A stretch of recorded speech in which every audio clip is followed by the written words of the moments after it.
What's up, everybody? Welcome back to Squeeze the Juice, the last big one of the year, because Happy New Year to everybody.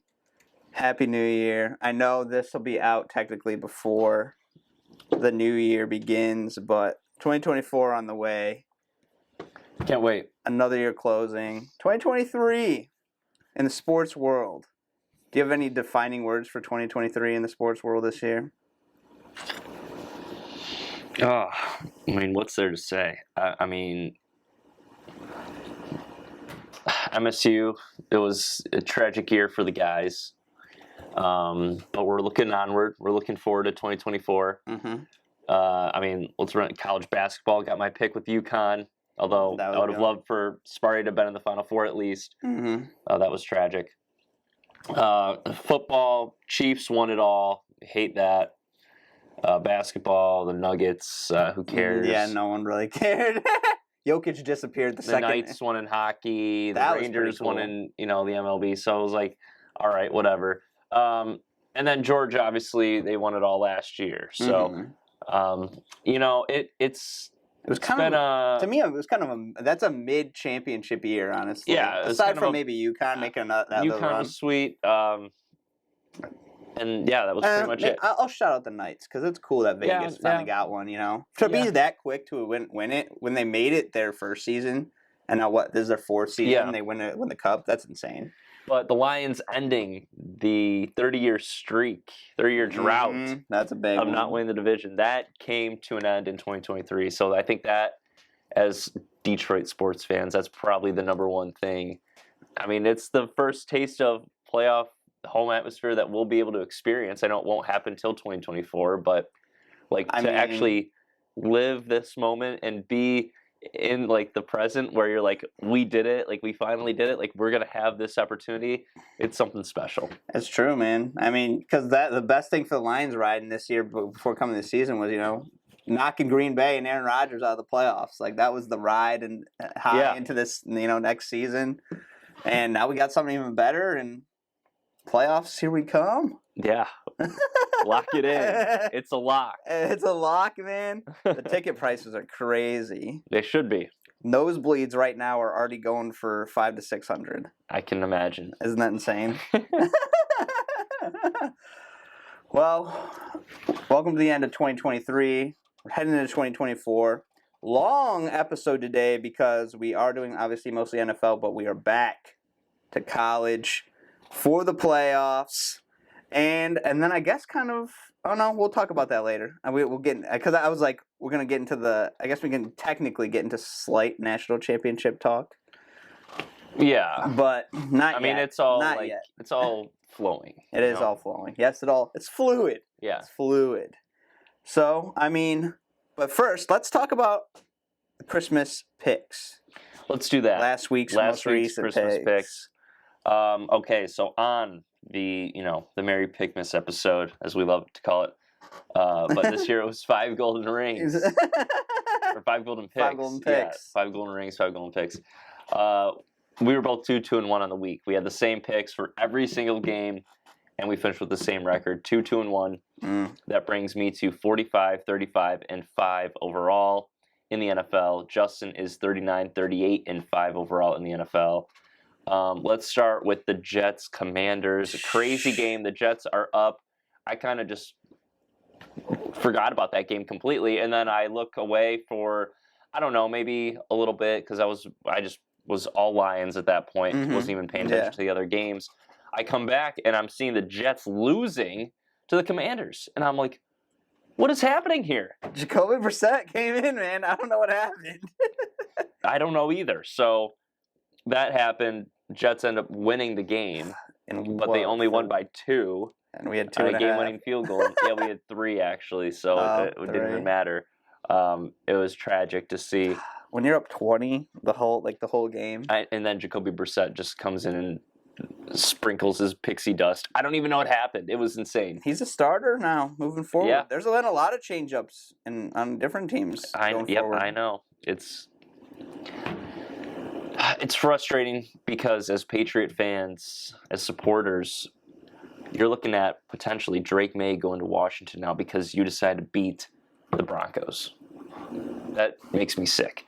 But we'll get into that down the line. Game 2 that we had was Lions-Vikings, NFC North champs. Had to sweat it out a little bit, but you knew it wasn't going to be easy. No, not Going at all. into Minnesota, you are there to win the division. Everyone knows it. And that's a proud team on the other side. That's a well-coached team by Kevin O'Connell. And I know they lost Addison and Hawkinson during the game, but now Hawk for a long very time. extended period. But Detroit was missing a lot of guys on defense too. Ali McNeil's still not back. Mm-hmm. He's on the IR. C.J. Gardner-Johnson, he's ramping up. You were missing. We've been without Emmanuel Mosley all year long, right? That's no Jerry Jacobs, regardless of what you think of him. We're still without him, right? So the cornerback room is thin. So we're missing a lot of guys too, and you still find a way to overcome. You find a way to get through it. That's an impressive win on the road against a team that had everything to play for. And, you could have sat back and said, well, we can win the division the next week or the week after, right? But no, they came in, took care of business, and while it wasn't pretty, they covered the spread and they got it done. So NFC North champs, well-deserved. First NFC North championship ever, basically, because crazy. they were the NFC Central back when they won it in '93. So now, as the NFC North, this is their first time ever pulling it off. They were talking about the Lions are now better because they've won 2 different divisions. Okay, here we go. Someone said that, and I was like, I couldn't help but laugh. It was funny. Different era. But yeah, it's exciting to see the future, man. Just one playoff win. So all we at least want to see, man. I want to see more. Job's not finished. Do you want to see more because of the way teams have been playing recently? With Dallas and Philly and the Niners? I just want to see more because I expected to win the division. Like I expected this to be step 1. Mm-hmm. It still had to come to fruition. It still had to be actualized, and they had to go out and do it. But I expected them to at least get this far. Mm-hmm. So now, exceed my expectations, right? Do more. Show me that this team is not just a division champ year to year. Show me that you're a contender in the NFC year to year, and do that by winning not just 1, but 2, maybe even 3 playoff games. We'll see. But I'm getting ahead of myself. Game 3 that we covered, the Buccaneers, man. Baker Mayfield and these guys, Todd Bowles at defense. Put some respect on the Bake's name. You got to put some respect on Baker's name. He has his team out in front for the division race in the NFC South, and they mollywopped the Jags. That game wasn't even close from the start. We were on Bucks minus 1.5. That was a steal of a pick. I mean, Tampa Bay's just hot right now, and Baker Mayfield, he's a leader. He's confident right now. He's slinging the rock well, and yeah, when he has that confidence and that just, I think, buy-in from the organization, I think you get the best version of Baker Mayfield. And it helps when you have a pretty solid receiving core in Mike Evans and Chris Godwin. Mm-hmm. And then, I know they don't really have like a tight end or a superstar running back, but Rachaad White, he's had a nice year too. He has, yes. And, with Evans and Godwin, Baker Mayfield is capable of doing some good things. You just give him time in the pocket and he'll make the throws, not afraid to take chances as well. That's what I love about Baker. But that defense really stepped up. And, yeah, I think Baker has played his way to an extension. And I think Todd Bowles, had they had another bad year, there's a chance he would have been canned. But I think with this season, they should be wrapping up the division soon. If it's not this week, hopefully it's next week. I believe it can be this week. But I think they have to play the Saints and Falcons. So if they can get that done, then hats off to Baker Mayfield and that coaching staff. That is a job well done. Nobody was really giving them a chance. I was more so on the Falcons, and you were on the Saints, I'm pretty sure, in our preseason picks. Are you on the Panthers? I think I risked it on them.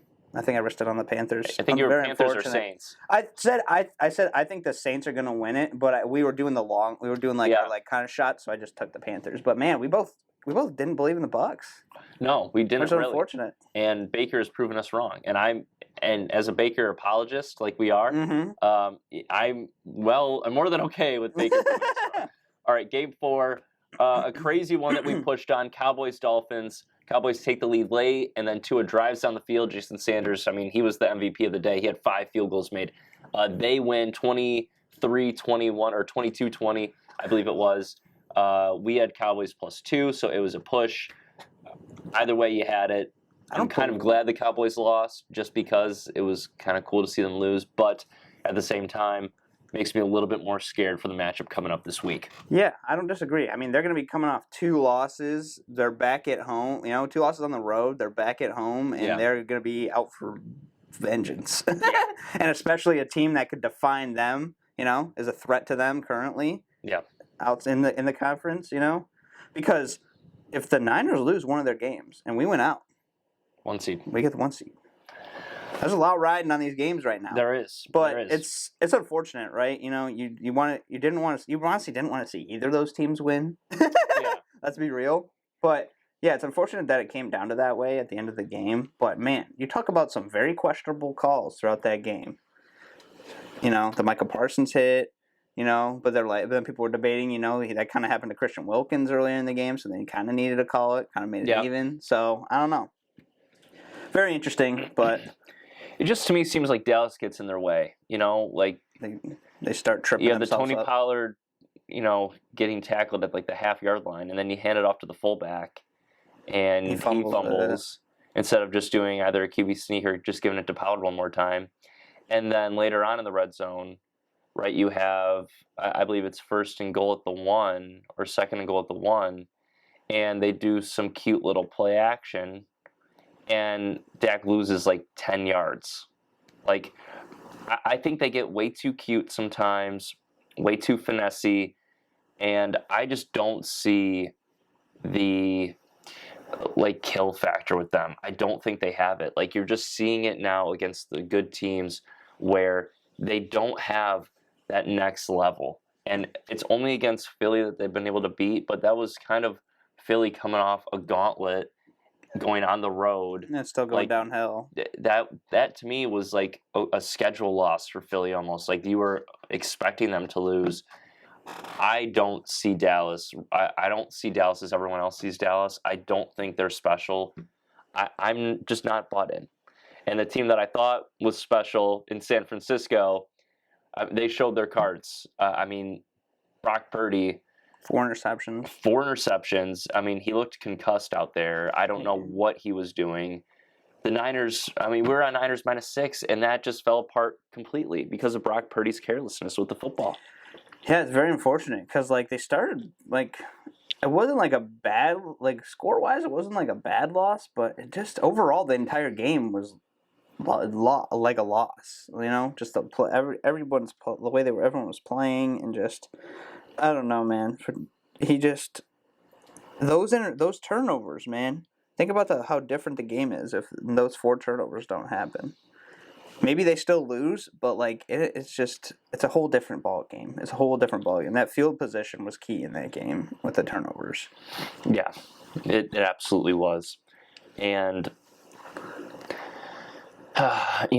There's all this Lamar MVP talk. I don't know if I'm giving it to Lamar. I do think, for me, it's either CMC or Josh Allen. Those are my 2 picks. You could maybe give it to Tyreek Hill too, but I don't think Tyreek deserves it, honestly. I think it's CMC because of the statistical performances he's had all season long. You showed me before the show, on pace with AP's MVP he has season. 7 more touchdowns than AP did, and he only needs 300 more yards to match his running. So it's all right, I have one player who's kind of the black hole of the offense. The ball goes to him almost all the time, and he's always making plays, right?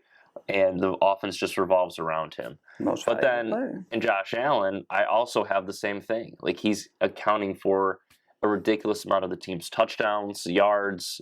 His usage rate is so high. His only weakness is that I think he has the most interceptions. He's got the turnovers, but you know what? When you are... Patrick Mahomes only has 1 less than him, though. That's the thing. When you are constantly being relied on to make plays, you're going to make some mistakes. But I think with the Bills being in the position that they're in now and being back in the playoff mix, I did say I feel like they would need to win the division in order for him to win the MVP. Mm-hmm. That's becoming a little more difficult to see now with Miami beating Dallas. Mm-hmm. But Josh Allen, to me, has definitely been the most valuable quarterback to his team. Mm-hmm. I don't think a team is in a position they're in more so than the Bills are without Josh Allen. Like if they don't have Allen, they're not even close to what they are right now. So those are my picks. I think it will be Lamar just because of the record and the bias that the QB has. But I mean, you match up his MVP stats this year, not even close. It's like, come on, like we know what an MVP is. Lamar is not that, at least this year. So I would give it to CMC or Josh Allen. Can't disagree. We got a couple more weeks for it to play out. It was just that was kind of like the big takeaway of the game. It was like this MVP battle between Brock and Lamar. I'm like, to me, not Brock, after that game, it was like I was looking at the Baltimore defense more so than Lamar. Like that defense set up every touchdown drive essentially. Yeah, it wasn't and Brock Lamar. Purdy. I mean, we've known what he is. Like he's just a system QB at its finest, and he makes plays, and he's good. Yeah, he's a quality just not quarterback. an MVP. But yeah, he's not elite. And he's just a very good NFL knock quarterback. on him. Like it's not a knock. He's just not an MVP caliber quarterback, and he even admitted it. He said, "I'd give it to CMC." Like it's his quote. So you know, whoa. But yeah, man. We got week 17 on the slate. We got the college football playoff on the slate. I mean, it's an exciting weekend. What are we starting with? You tell me. I guess we're just rolling with the slide. So we're hopping in to college football. All right. First off, it's not just college football 2023. It's the playoffs. It's all smoke from here. The big one starts it. The first game of the day, New Year's Day, Michigan versus Alabama.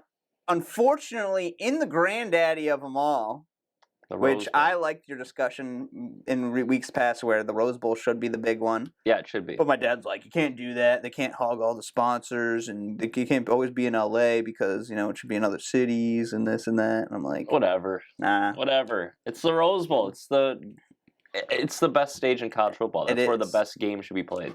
Alabama versus Michigan. Michigan favored by 2 in this game. May only be because they're ranked number 1. I don't know, man. There's a lot going into this game, Harbaugh versus Bama. Saban said that the job's not finished. There's too much to do. This was a different year, a prove-it year for them. Michigan now at 1, with everything going on in the season, can Harbaugh win a playoff game? It's, eluded him. Is he still going to be, he's still probably in the back of his mind floating around, another year, dancing with the NFL in the offseason, only to come back. And, he may be thinking more about that than this game at times. The guys are ready. Milrose and Alabama have just been trending up, since that Texas loss. Michigan's kind of stayed stagnant in a way. They've been able to play right in the games that mattered. But, I feel like they haven't just had, a consistent prove-it basis, as a Michigan fan. I understand the pedigree, like we talked about before, the Georgia-Alabama pedigree of college football. There's a crazy standard. Not saying Michigan doesn't have their own, but, there's a reality to, prominence in college football. Yeah, I mean, when I look at these two teams, I mean, this is the biggest logo game you could probably have. Mm-hmm. I mean, Alabama, Michigan, what is more iconic than these two programs? I mean, they really are, from a brand standpoint, the faces of college football, if not, top 5 faces of college football. Yeah. Right. So because they already had one of them, Bama, Georgia would be another one. So this is a logo game, right? I mean, you're looking at these two teams. I would say very different in terms of play style. Alabama, they take their shots deep. They're not afraid to let Milroe sling it because he is dynamic with the ball, especially going deep with it. Even though they have a pretty decent running back. They do. They have McMillan? Yep. Jace McMillan. So they have guys on inside and outside. I mean, Jermaine Burton is a stud. He is a stud wide receiver, transfer from Georgia. I disagree. You don't like him? I don't vibe with Burton. I don't think he's all that. What do you mean? He's had a great season. Yeah, but I don't think he's all that. I think he's just another receiver. I don't think he's all right, he's another receiver. To me, I don't think he's an Amari Cooper, a Julio Jones, a Ridley. That's not. I'm not saying he's that, but he's a stud. But that'd be my opinion. I think he's an okay Alabama receiver, but he's not I mean, he's better than anyone that Michigan has. I can't disagree with that. Just because I need Michigan to have a 5-star receiver at some point in my life, and Well, they have, and they don't know how to use them. yeah, that's the problem. They start using them when the guys are gone. Nico Collins and whatnot. Tyreek Black was a failed attempt. Yeah. So it's sad. But in this game, like I said, two different styles of play. Michigan, we know what they want to do. They want to run the ball, and they want to use McCarthy wisely. Roll them out, get it to the tight ends, get to Roman Wilson. I mean, we've seen it all season long, and then just kind of depend on that defense. To me, the X factor is obviously Milroe. What is he able to do with his legs and with his arm? If he's making mistakes, if he's turning the ball over and giving Michigan short fields, they have no shot. Alabama has 0 shot. So it's going to be interesting to see Saban dial it up properly for this team. I do believe that Harbaugh's bowl record of 1-6 at Michigan is a factor. I don't think that can be ignored. Yeah, You cannot sleep on the fact that this team does not get it done in January. I mean, you can look good from September to December. You get a break, though. but once January comes around, I mean, it's one or done, right? And this is it all for Michigan. Like, everything is on the line. This is really the last season, unless JJ comes back. But I'm not sure if he will or not. I think it's a new era either way. To me, this is the last season for Michigan to really win it all. At least with this kind of set of talent and roster and maybe even coaching staff, right? This is kind of it for me. And that pressure, that insurmountable pressure, along with the past and the history, and then you look at the other side of it, Saban, right? And his ability to win in January and win multiple championships. It just feels like this is the end of the road for Michigan. And that's not even me being a Sparty fan. I just truly feel that way, and I'm on Bama money line. You can take the points. I think Bama wins it out right now. The only thing that's scaring me is the public is heavy on Bama +2. But there's sometimes more the public's realistic. right. But there's a realistic stance in this. Yeah. Like, it's not like, oh boy, like where you're like, oh no, the public's heavy on this one. This is really questionable. Like, the public's gonna be heavy on Bama because it's Alabama. Yeah. It's just plain and simple. It's tough, man, because X factors. Jalen Milroe, yes, X factor. JJ, other X factor. How the QB's performance in this game will tell you everything you need to know. The run game, it may be stopped at moments, it may be up and down, but we know Michigan can still get the run game going. But you have these tight ends. You have decent receivers, right? And JJ can run, but he just runs. He's been running weird lately.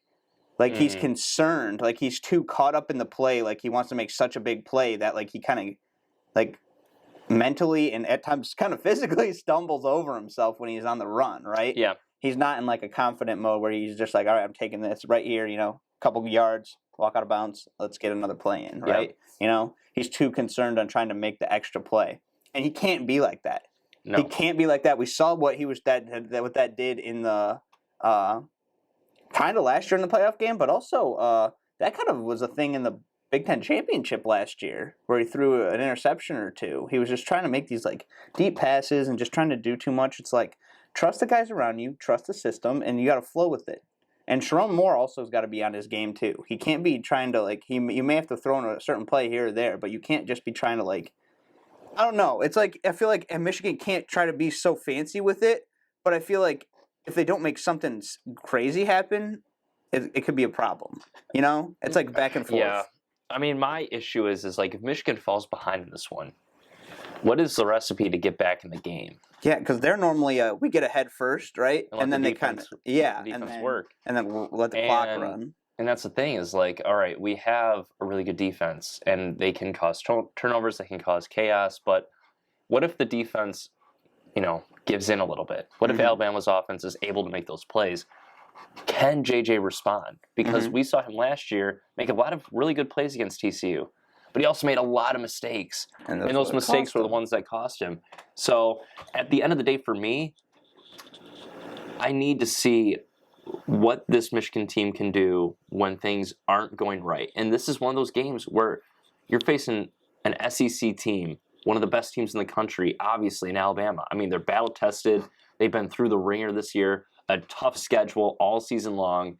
I mean, they've played Texas, they played Georgia, and they played LSU, and they played Tennessee. They played all the teams in between, right? They played all these teams, and Michigan just has Ohio State, and a wounded Penn State. Yeah. So it's like, all right, to me, I've seen it way too many times with this Bama team where they've had some tough games, they've gone through some tough moments, and they're ready for this moment. Michigan, I mean, I don't know. To me, it feels like they're content with beating Ohio State, winning the Big Ten, and getting to that. Whatever getting happens here is just extra. Bama is all about we're winning the national championship, and I think that's a mindset thing that Michigan hasn't really switched into. I think for so long it was about beating OSU, and now that's been done 3 years in a row. I'm not sure if they've really said to themselves, we need to look at ourselves as a national championship team, not just the team that's beating OSU and winning Big Tens. And I don't think Michigan's done that yet. So I personally believe Bama, because of the mindset, rolls in this one. I do. That's just what I feel. And Saban's a guy. All he needs is the opportunity. You can put him in any situation. All he needs is an opportunity, and he got that opportunity. Even with a loss. Compared to last season, how it was shaking out for him. Recently it's been weird. It's been weird around Alabama lately, but he just needed the shot. His team's been on the rise since, like I said, the loss to Texas, and you're giving him a month to prepare for this. It's scary. You're giving him a month to prepare for this. And think about the teams that he's lost to in this moment. He's lost to the likes of the crazy surging national champion Ohio State. That year. He's lost to Georgia and Clemson, and those are some of the most elite teams we've seen. This Michigan team, to me, just doesn't stack up with those teams. No, it's not elite. So it's like, all right. And I know this Bama team isn't the best Bama team ever assembled either. But when you stack up the teams that he's lost to in the college football playoff, and then you look at Michigan, it's like, all right, this is not a Trevor Lawrence Clemson. This is not the Cardale Jones, Zeke Elliott-led Ohio State team. This is not the the Deshaun Watson Clemson team. Mm-hmm. This is one of those moments for me where I'm looking at a Michigan team that is content with what they've done this season, and I think they'll always be content beating Ohio State. If Bama will never be content if they don't end up on top as national champions, and that's why I think Bama's got the edge. If Saban can guide Jake Coker to the promised land, he can do it again. He can do it anywhere. That's facts. Facts. I'll be short and sweet. Michigan till I die, but trust the smart bet. I'm with Bama money line too. Dang, money line! You're saying take the points and send them off. Man. If Michigan does it, I'll be so happy. But you should be. It's tough, man. It's Saban in prime time. He's ready. I mean, if you do this, they mean business. If Michigan wins this game, they're winning it all, without a doubt. I'd be so concerned if they did. They won this game and lost in the Natty. I don't know, man. Whatever. I mean, to me, the winner of this game is winning it all. Fair enough. On to the next. Maybe I'm wrong. On to the next. On to the next. Well, we'll see what happens with this one. On to game 2. I'm excited for this one, honestly. I'm not. Really? Well, I am and I'm not. I'm excited, but I'm not excited. Texas versus Washington down in the Bayou in the Superdome in Louisiana. Texas favored by 4.5 against Washington. What a season for both these teams. Texas comes in, there's always high hopes for Texas, but probably more than ever this year after, kind of a decent season last year. They go into Tuscaloosa. They beat Bama. Washington, we know, it's a fact. I was happy with it, but it's a fact that they escaped at home to that during the season against Oregon. But then they proved themselves in the Pac-12 championship and beat Oregon. Yeah, no, they did, and it's annoying because this team just won't go away. They won't. And that's my biggest concern is all right, I like Texas to win this game, Mm-hmm. but 4.5 points is a lot of points Mhm. going up against this Washington team that just will not quit. And even if Texas is in control, you know good and well that Michael Penix ain't going away. Penix is going to keep slinging the rock, and even if they're up by 11, right? You already know they're going for 2, or they're doing something This to is get the this last score game within. potentially, man. Yeah, they're doing something to get this within 4.5, right? So that's my big concern. But at the same time, I look at Texas, and to me, they're just the clear-cut better team in this one. Like, I don't even think it's close. I've loved Texas for a good portion of the season. Kind of was on Oklahoma there in the Red River Yeah, you rivalry. were. Yep. But that was more of a spot play. I think Texas has gone through it. They've had some really tough games, but they've been flawless ever since that Oklahoma game.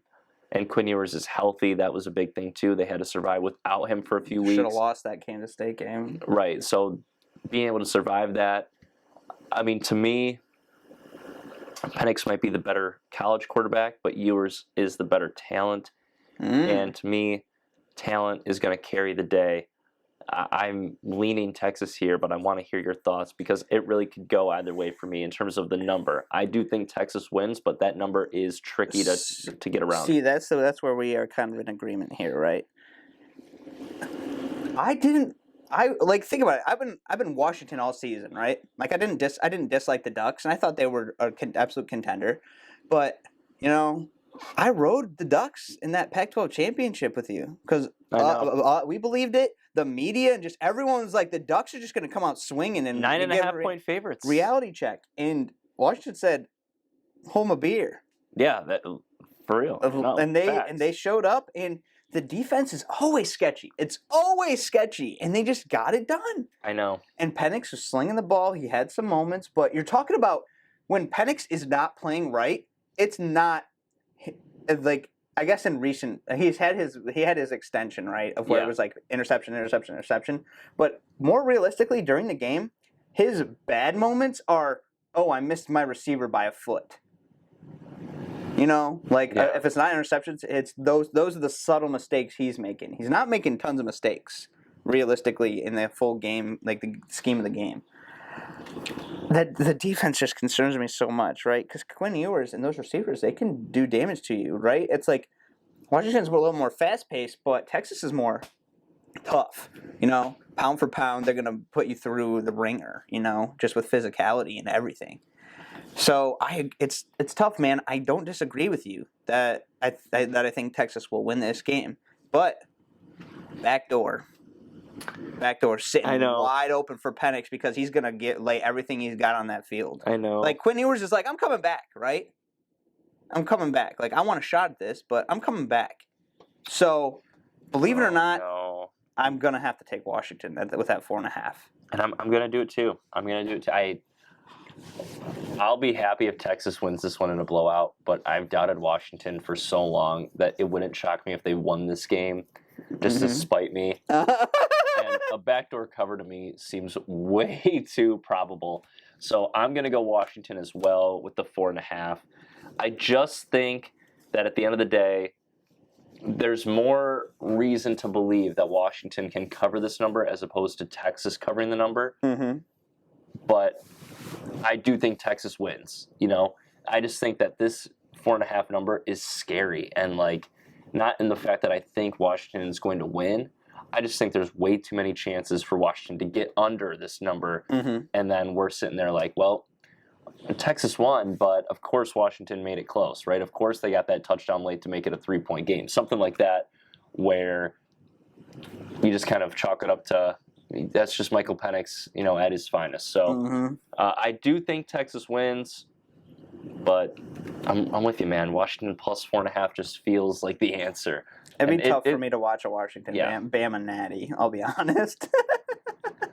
I would watch it just to see Penix lose. Oh, man. Yeah, I love Penix, man. Dude's been through too much for you to just disrespect him like that just because you're a Ducks fan. It's not just that. He's caused me so much pain as a Spartan fan. That's why. I mean, come on, you knew all that was gonna happen. But I don't like seeing it. It's like, whatever. I don't want to get into it. I'm gonna be, too upset. So you become a Buckeyes fan in process. I become a fan of whoever looks good. What is that? Stick with your team. It's an emotional man. time. It's an emotional time. Anyway, those are the playoffs. We'll see who playing for the Natty. Yeah, we'll see who's playing for the Natty next week in the new year. But man, these are going to be some very interesting games. It's sketchy, right? These games could be tight, or there could be two quick blowouts out of nowhere. Yeah. We don't know. We don't know. Is it really just going to be Alabama and Texas are the guys, and they need a rematch, or are we going to see something change up? That's kind of the reality right here. I think more so. The seeding has nothing to do with any of these games. It's just I view everyone equally almost. No, yeah. There's no one's better or worse, Florida State crumbled, so you can technically put Georgia as a slide in here in some facet, but I don't know, man. I don't know. It's gonna be interesting next year. That 12-team playoff. Yeah, I can't wait. Be pretty wild. I can't wait. It's gonna be pretty wild. And that does help, though, with the change-up of the conferences, too. Because there's going to be more losses than... I mean, if you got a team walking in the undefeated, respect to them. Respect to them. We'll run that down later. As this is a long one, folks. So we head into the NFL. Let's go. New Year's Eve games, baby. New Year's Eve. I know you love your playoffs on New Year's Eve, but we got to watch I guess once everyone's together on New Year's Eve, the Packers-Vikings will be the game to watch. Yeah, that'll be on because who cares about the ball dropping? No, I'm playing. You're going to double TV this year? I don't really know what the plan is. That game should be over, though, before midnight, unless there's something crazy. I'm not really sure what the plan is. We're going to have to really dive into the numbers and stuff, look at, spreadsheets, see what works out for us. Fair enough. I just wheel this in. Maybe, honestly. It can be done. I just have to be real careful. I wouldn't ask you to do that. it would tumble, probably. You think someone just fall into it? Yeah, for sure. Nick probably me. Probably you? Me. I feel like you're buying a new one. I'm all set. Well, are we hopping in the first one? Yeah, let's hop in. Hop in. A big one. Saturday first. Birthday boy. It's going to be his night. It will be. Hopefully the Lions can get me a win on the big day. NFC North champion Lions, man. Feels good to say it. Who would have thought? Not us. Well, this season maybe, but normally, not us. No. Not since we've been born. No, you never thought this day would come. It is Saturday, the day before New Year's Eve, so be aware of this game first. Lions head to Dallas in a massive NFC matchup, potentially pushing the third seed, second seed, potentially first seed for the Lions. Lions not favored in this one. Dallas favored by 6 at home because they like to be comfy boys at home. Dallas coming off 2 road losses because we know how they are on the road. They're going to be out for vengeance. Lions coming off a nice win and a division championship, It's tough. Both teams a lot to play for, right? Yeah, so I don't even want to look at the seeding. I'm going to take a different angle. I just feel like this game is more so about who looks the part, right? Can't disagree. Like, I'm not even really concerned about the Lions getting the 2 seed or the 3 seed or even the 1 seed. I don't really care. Because at the end of the day, you're going to play good teams in the playoffs. That's what the playoffs are. And you got to show up in those games regardless of if you're home or away. Obviously, you want to set yourself up best for yourself to succeed. But to me, I want to see the Lions look the part in this one. I want to see them come out swinging. I don't want to see them looking, this is going to be a blowout. Lackadaisical and resting on their laurels because they beat the Vikings and won the NFC North. Like, look, you come into this game with a sense of hunger, a sense of we're not done yet. Like, that was just step one. We knew we could do this. Now let's go do more. And to me, a Dallas team coming off 2 losses on the road, now they come home, is about as dangerous as a team could be, right? This is what the Eagles were going into a few weeks back, right? Going into Dallas, coming off a ton of hard games, and now you're facing a division opponent, one that is vying for a playoff spot with you, vying for the NFC East crown, and you just didn't really stand a chance. This is kind of the same scenario for the Lions, right? And the Dallas Cowboys obviously need this one a lot more than the Lions do. They're in, like they're locked up. And I know the Cowboys have already clinched a playoff spot, but they want to win the NFC East, right? Yeah, that'd be huge for them versus the Eagles. Exactly. So they want that division crown, and in order to do that, they have to win this game. And they don't want to go on the road as much as possible. Exactly, because then you got to match up with the Buccaneers potentially, who look formidable at the very least. Mm-hmm. And then after that, you'd be going to San Francisco more likely than not. I don't know if you really want to take that trajectory because you've already seen how it goes against San Francisco if you're the Cowboys. So, to me, the Cowboys know what's at stake, and they know they need to win this game big time. It's just, can they? Can they do it? Because I feel like we've seen the Cowboys kind of slip and fall a little bit here. But it's also, the Lions on the road. And it's a big one. This is like a playoff prelude. Can they show up? Can they not just make the dumb mistakes or try too late, right? Right. It's tough. It's tough. You're getting what? You're getting some guys back this week, which are of value, But can they come out playing right? Can Goff throw a clean spiral more than 5 times in a row? It's key, man. Can he get in a vibe, right? Their run game's amazing, but Goff seems to not be able to start playing well until he consistently has like 20 passes in a row. I know. No, it's crazy, and you know what? We've only seen the Lions as this big of an underdog once this year, and that was the opening game against Kansas City. Mm-hmm. That was a game that they won. What were they against the Ravens? Like a 3? I think it was like 3 or 4. 3 or 4. Yeah, so I don't know, dude. To me, I just feel like we're getting one of two things. I think we either get a Lions win or a Dallas blowout. Like a close Lions win or a Dallas blowout.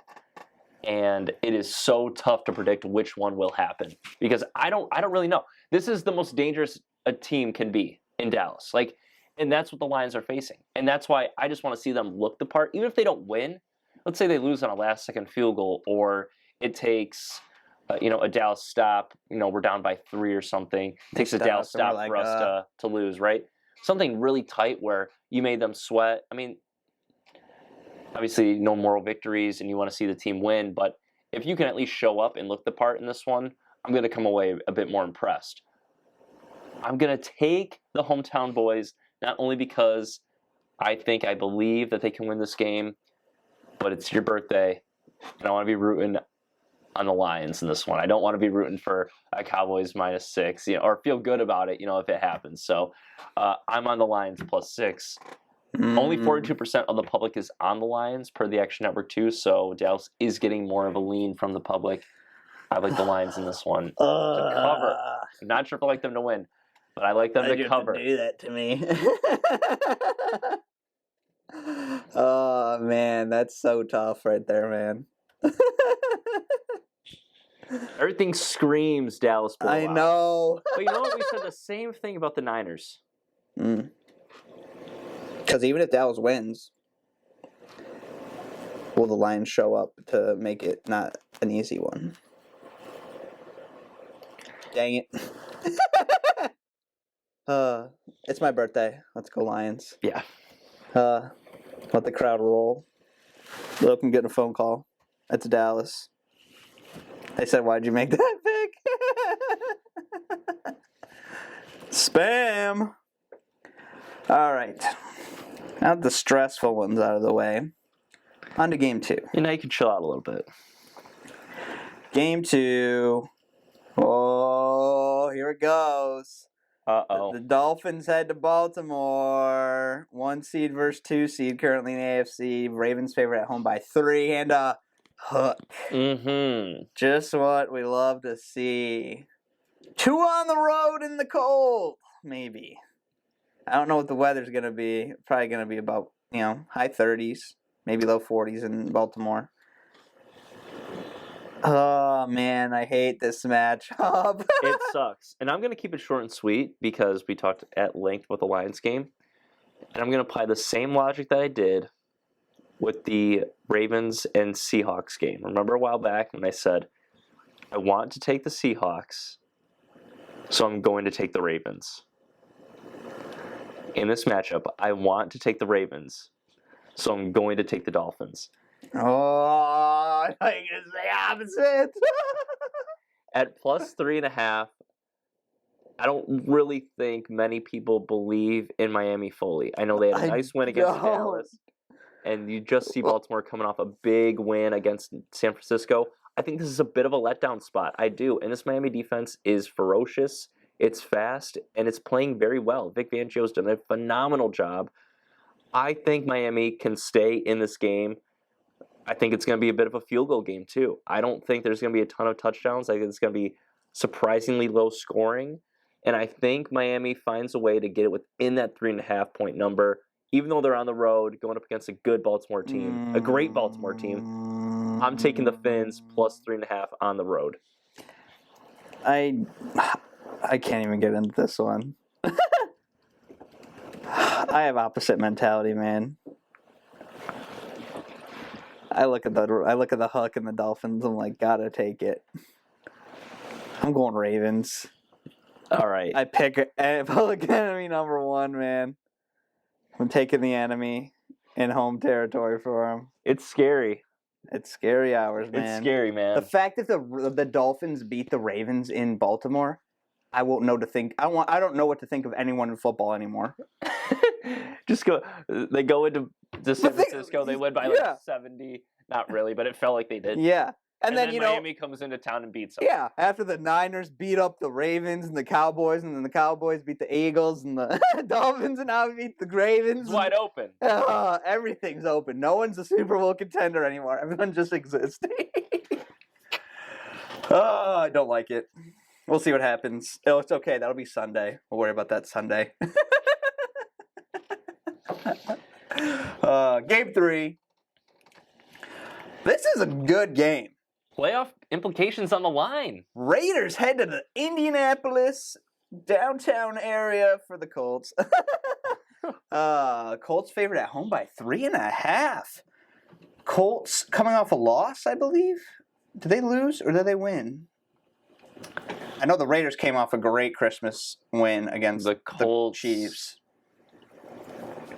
Why do I feel like the Colts lost? Who did they play? The Colts. I'm pretty sure they lost. They lost to the Falcons by 19 in Atlanta, 29-10. Are you kidding me? I thought it was Atlanta. I feel like that game happened earlier in the year too. I don't know.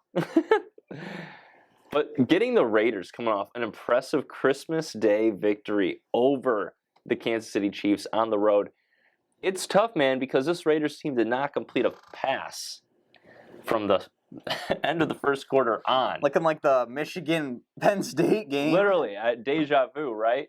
So you have an Aiden O'Connell-led offense that scored 63 against the Chargers. Then they couldn't complete a pass against the Chiefs.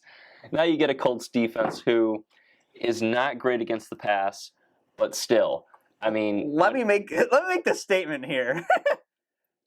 The Colts lost 29-10 in Atlanta. The Falcons only scored 2 touchdowns. Younghoe Koo kicked 5 field goals. It was his moment. Younghoe Koo, baby. That should have been a 14-10 win for the... they still lost, but it should have been a 14-10 win, realistically. So the Colts defense hung around. They can, and I feel like the same thing could happen here. Now, who do I think is the better team? I think it's the Colts. I like their coach a little bit more, but I can't. Shane Steichen, man. I can't even. Steichen. Shake and bake. But no, I like the Colts in this one. I do, and Antonio Pierce, he gives me a little Dan Campbell energy. I think he's done a really good job filling in as the interim coach, finding a way to get this team without a ton of talent at QB, and with the defense that, for all intents and purposes, is pretty lackluster. They've been able to find a bit of a cure and create pressure and really make things difficult. I mean, this is not the same Raiders team that came into Ford Field on Monday night. It is a much different team. They've taken the culture and identity that Antonio Pierce has instilled and just ran with it. I love what he's done, but I love the Colts a little bit more in this one. They're at home, coming off a bad loss. You get Gardner Minshew back in his digs, right? I mean, he just feels like more of a home QB than a road QB. And what if it's a field goal game? It could be, but this Colts team to me is a wild card team. I think they'll end up being the 7th. And whoa, Bless you. Whoa, came out of nowhere. Woo. But yeah, I just like the Colts, man. I do. I think it's an easy pick for me. Raiders coming off an emotional win, Colts coming off a tough loss. I think it's just a little bit of an up-down theory. I'll take the Colts here, -3.5. I love Minshew Mania, man. I feel like everybody loves him, and everyone would love Baker too. They just have a beef against him because they're similar vibes. They just give off that energy, and it's like there's nothing wrong with it. I like it, but you either love it or hate it in the moment. Yeah, exactly. Oh man, this is tough for me, man. Because I agree with you. I agree that the Colts can be the bounce back game. Back at home. There's a lot more there's still a lot on the line for either team. Like the Raiders can win out, and then they could potentially. They still have a crack at winning the AFC West. Yeah, which is crazy to think. But, man, that hook really is bothersome to me. I'd really like the Colts more in a 2.5 kind of way. But maybe they play better, because Aiden O'Connell hasn't been all that, man.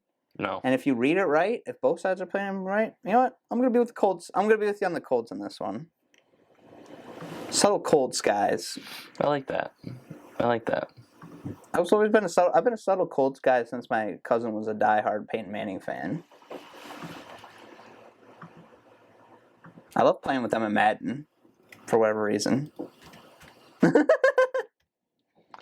Just your team. I don't know. I like playing with them. It's fun. I used to play with Andrew Luck and them all the time. I don't know. I always said if you gave me the most simple team to go play for, I'd go play for the Colts if I got drafted. That's your team, man. I just vibe. That's your with them. guys. Aside from the Lions and Pats, obviously. All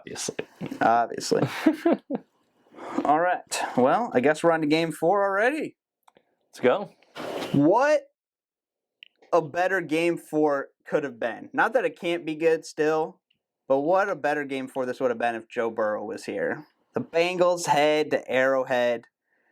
Chiefs favored at home by 7, coming off a kind of an embarrassing loss at home on Christmas Day to the Raiders. Yeah. Bengals coming off a loss, I believe. I forget who they played. They played the Steelers. Yep. They Yep. lost to the Steelers. The Steelers had probably the only good game of the year for them, realistically, which is crazy to see. Yeah. But, yeah, man, Browning's been up and down lately, but so is Mahomes. 7's a lot. That's the thing, man. Is like I'm looking at this game and I'm like, all right, I know it's Jake Browning and this Bengals team has gone off a bad loss to the Steelers, but you're giving a Chiefs team 7? The way they've been playing? 7? I don't know. It just feels like a bit too much for me. A little rich, I guess you could say. But it also could be a get-right spot, too. And that's where it's a bit tricky. You got to, walk a fine line here. 57% of the bets are on the Chiefs, minus the 7 per the Action Network. So, bit of a favorite in the public eye as well. I personally don't really know where to go with this one. I kind of put it on there because it's such a massive game for both teams. Obviously, the Chiefs care about positioning in the playoffs. They're going to win the AFC West. I'm not really worried about the Raiders. Worried about that, yeah. A Raider despite the win last week, not really worried about the Raiders catching the Chiefs here. Mahomes potentially not having a home playoff game for the first time. He won't. They cannot get the 1 seed now. And because of that, Mahomes is going to go on the road at some point, right? Unless they lose at home, which would be crazy. But more likely than not, he's going to play a road playoff game for the first time.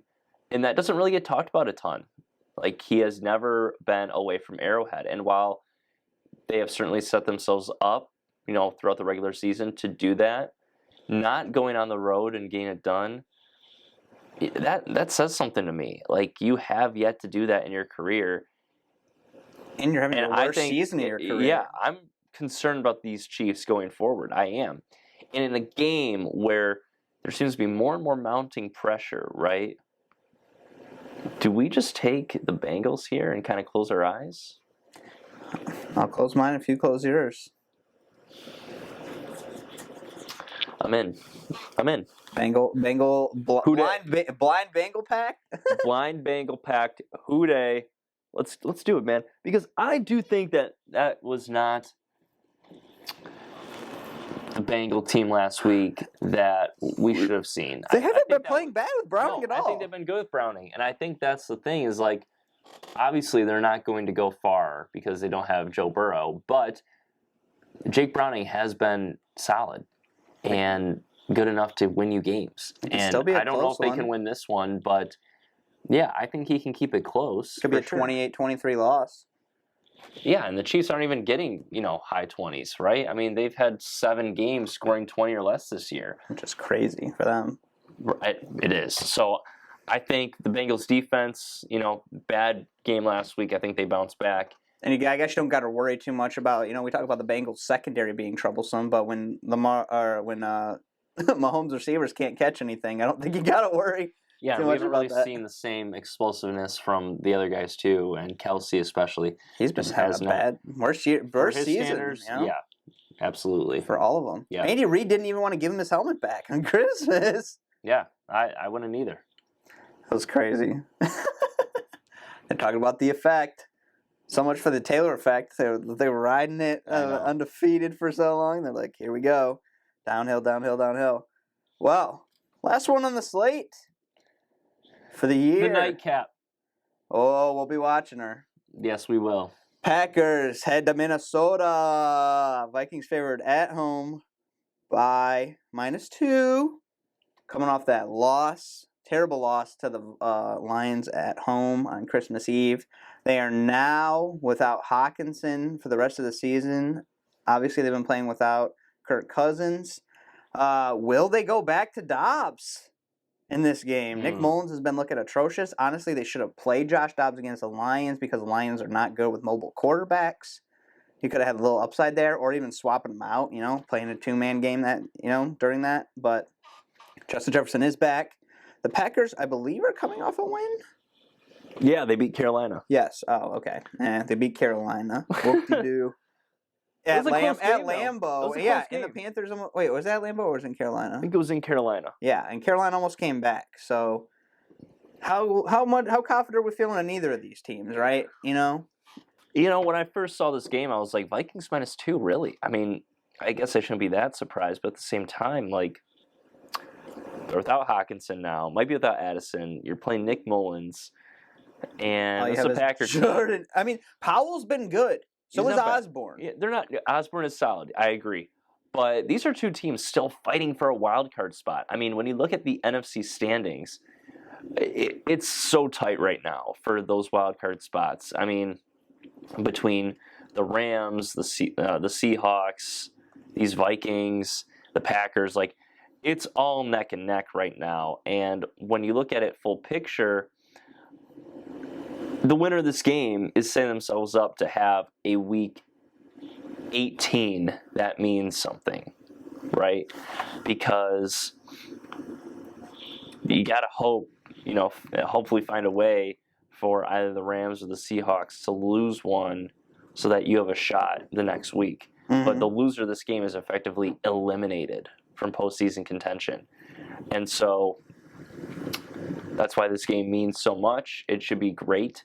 And ultimately, it comes down to who do you think is the better team.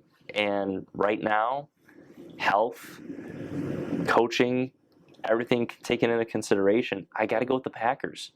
Even though the public is heavy on them at 63%, I know they're the underdog, but I'm going to ride with them, man. I just think LaFleur in December, last day of December, right? I think we're going to see a Packers team that has something to play for in the final week and that gets it done. I would love to see the Vikings win it, though, so that we can send them home week 18 potentially, right? Send them packing. But I do think ultimately the Packers find a way to get this one and have something to play for in that final weekend. I'm with you here. I'm with you here on the Packers. I think injuries are key. You know how different this Vikings team would be with Hockenson healthy, with not Jefferson being out for so long. If Kirk Cousins never got hurt, right? That's a completely different Vikings team. They're way more of a threat in general to us, absolutely. But I agree. You gotta look at health. You gotta look at just consistency recently. I know they kind of played a close one against the Panthers last week, but Jordan Love's getting the job done. And their defense is sometimes kind of slept on. Like, they're not as bad as people think they are. No. We looked at them coming this season. We're like, the key to here is their defense, because we don't know how Jordan Love's going to play, because the defense was pretty solid. But I agree, Matt LaFleur is the better coach. Not saying Kevin O'Connell's bad, but you got to go with the team that's healthy in the right time. It's not about, because these teams may be playing on kind of similar levels. If everyone's kind of decently healthy, but they got more for them. So I'm going Packers too. All right. Well, shall we run it down then? All the way back. Back to the very beginning of college football playoffs. Yes. So game 1, Bama, Michigan, in the granddaddy of them all. Me and Justin both on Bama money line. You can take the points and leave them. We think Bama wins it outright. Roll Tide, roll, baby. I'm not saying it. And then the other semifinal game, the Longhorns taking on the Huskies. Me and Justin both on the Huskies at the +4.5, thinking Texas will win. Mm-hmm. But we like Penix to be that sneaky, slimy dog that he is and find a way to cover this one. Now on to the NFL. Game 1, Saturday night, ABC, Lions, Cowboys. Jerry World, we like the Lions +6. We're nervous about it, but we like it. We like it. And it's Justin's birthday, so we need the birthday magic. Give me at least a close one. Right. Give me a solid performance in the win or loss. Game 2, the only game me and Justin disagree on. Dolphins head to M&T Bank Stadium, take on the Ravens. I'm on the Fins +3.5. Justin's on the Ravens -3.5. We'll see who wins that one. Game 3, either way. Raiders head to Indy to take on the Colts. Me and Justin on Minshew Mania -3.5. Game 4, Bengals head to Arrowhead to take on a struggling Chiefs team, a team that is looking less and less like the Super Bowl team from a year ago. And we're on the Bengals and Browning +7, getting it done in Arrowhead. Woo. And then the final game, another road dog in the Packers. Me and Justin are on. We like the Pack +2 over the Vikings. And that's it, man. That closes out 2023. What a season it's been so far. We'll have one more week after this to close it out. And then we're on to the playoffs. You'll see the Detroit Lions in Ford Field in a playoff game. Cannot wait. Can't believe it. First time ever that Ford Field has had a playoff game. I know. And the first home playoff game, since 1993? Would that be accurate? Yep. Yeah, 93. They hosted the Cowboys and won, I think. And that was it. After that, it was all downhill. So, welcome back, Cowboys. Well, what a season it's been. Cannot wait for it to wrap up so then we can get on to the playoffs, which is just so exhilarating, so just so like gut-wrenching and anxiety-ridden. We can't get here sooner. It's true. But yeah, we'll catch you in the next year. Week 18, final week of professional football and national championship. National championship too. Oh, we'll see what's happening there. It's going to be good or bad. I don't know, but it might be ugly either way. It might just be. Plain and simple. Ugly like the Jets. You know the business. Oh, we know. But it was a great season. Well, not a great season. Great year of 2023. Looking on to 2024 and many great sports events ahead. Next time we have an episode out, it will be the new year. Crazy. Big things happening. Squeeze the juice to the moon in 2024. All right. We'll see you guys in the next one. Happy New Year. Peace.